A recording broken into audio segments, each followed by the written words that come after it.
This is Nicola and Anderson Mediation.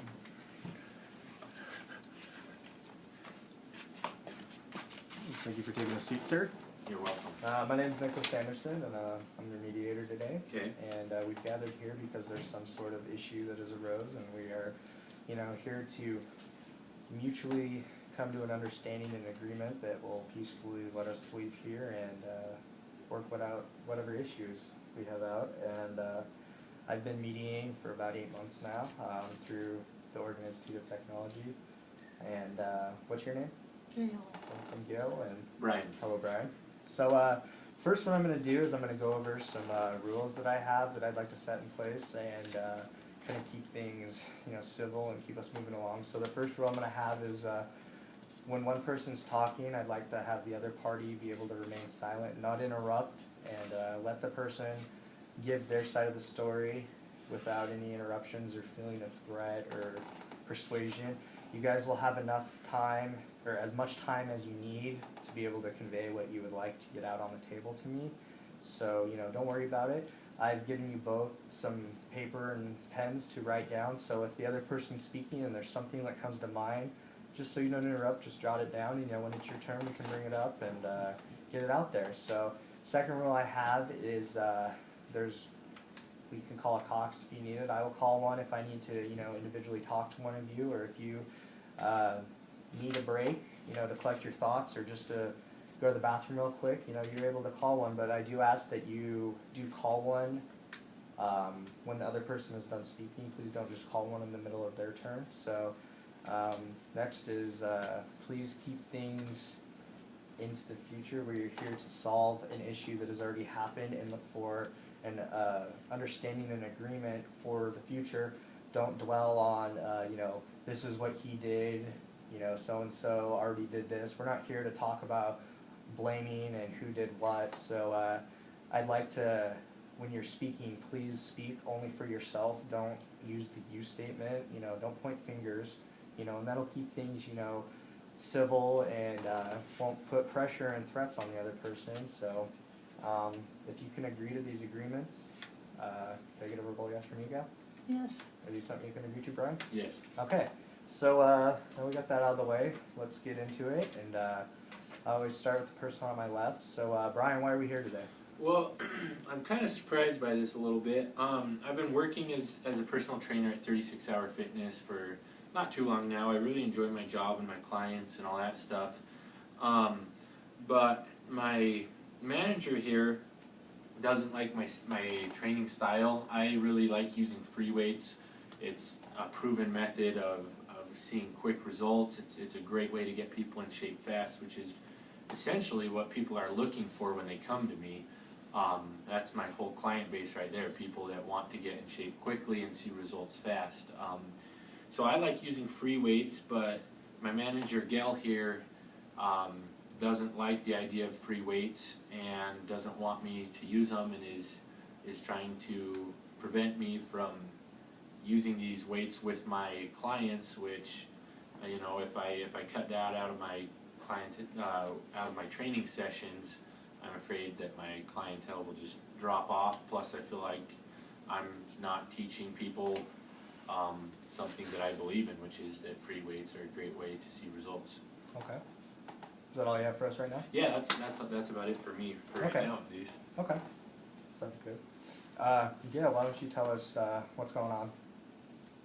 Well, yes, I really enjoyed Brian as an employee, and he does a good job with his clients, but there's been a lot of research done about free weights, and they're extremely dangerous, especially squatting below the parallel. And I know numerous people that have been injured by them. One has a blown out knee from squatting, and another messed up rotor cuff from bench pressing. I told him to start using the machines instead, but he didn't listen to me. So I feel like I've kind of given him one warning, but I'm afraid that if somebody gets hurt, we'll be sued. And then I'd be in a lot of danger. My business would be. Okay.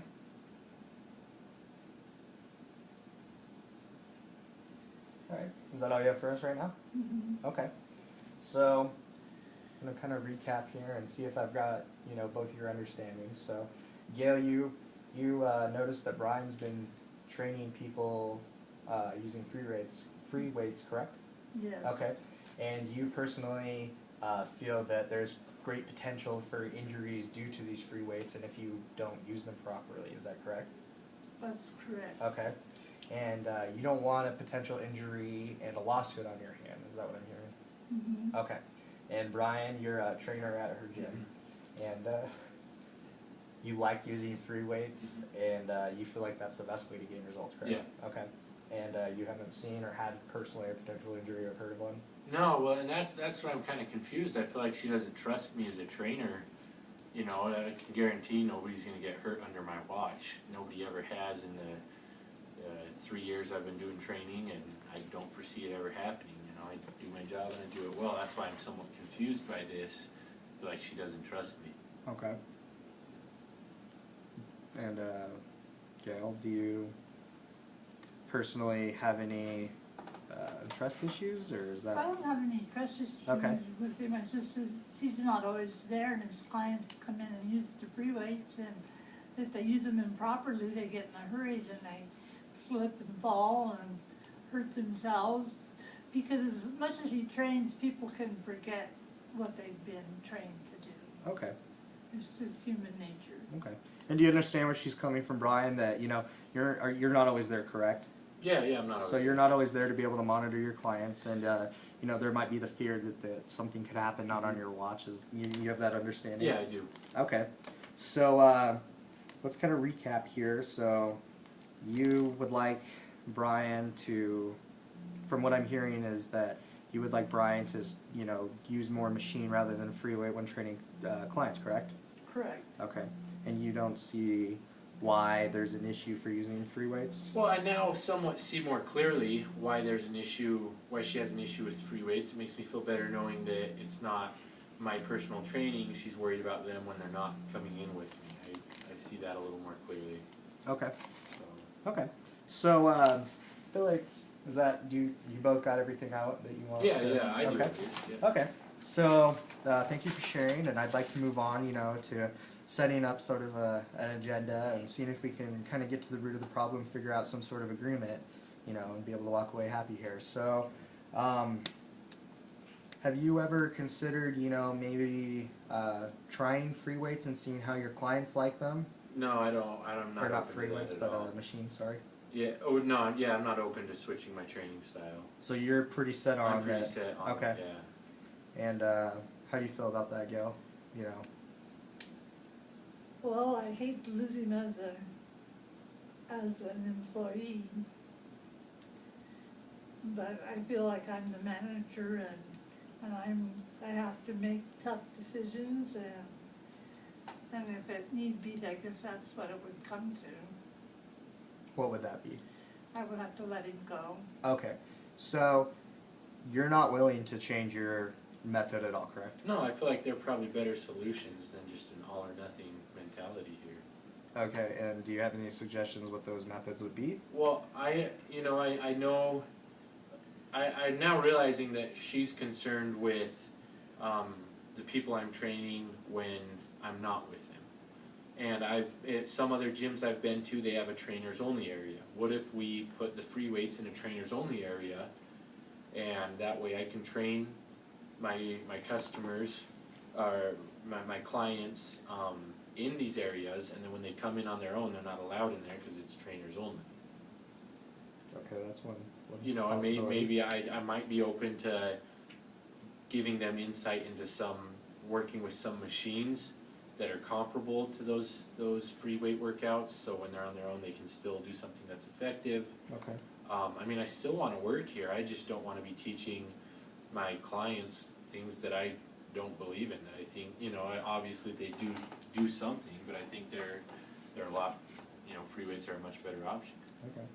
And Gail, what do you think of his solution, and do you have any other solutions that you can think of? Well, I like his solution. I think that's a viable one. He hasn't had any injuries since he's been using them. So you do trust him with what he's teaching? Yeah, I trust him as a, so I hired him, Okay. because he was such a trustworthy person. Okay, so you're open to the idea of having a trainers only area where the free weights will only be available when a trainer is with the customer, and then when they're on their own, they'll have to work with a comparable machine that would be the same as kind of deal as the workout. Is that correct? Yes, So you'd be open to that? yes. Okay, and is that something that you would be open to, Yeah, help set yeah, up I and think that'd be get that up ideal. and going? Yeah, for Okay. sure. So is that something that we can both agree on? Mm-hmm. Yeah. Okay, so I'm gonna write this agreement out and have you guys sign it. Okay.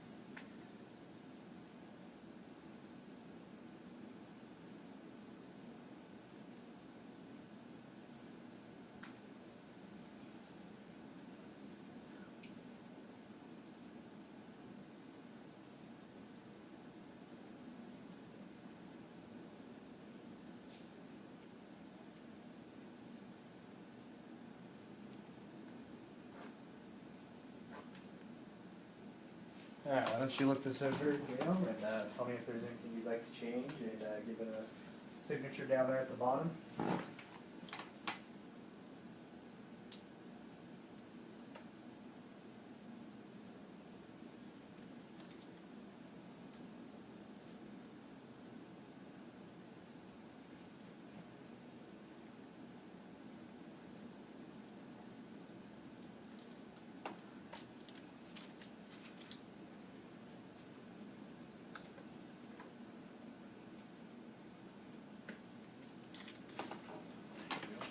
Alright, well, I'd like to thank you guys for coming to mediation today, and thank you for, being able to work out your problem in a timely and civil manner. A lot of people aren't willing to do that, and, it's good to have people in the world like you guys, and I commend that, so thanks for your time today. Thank you. Thank you.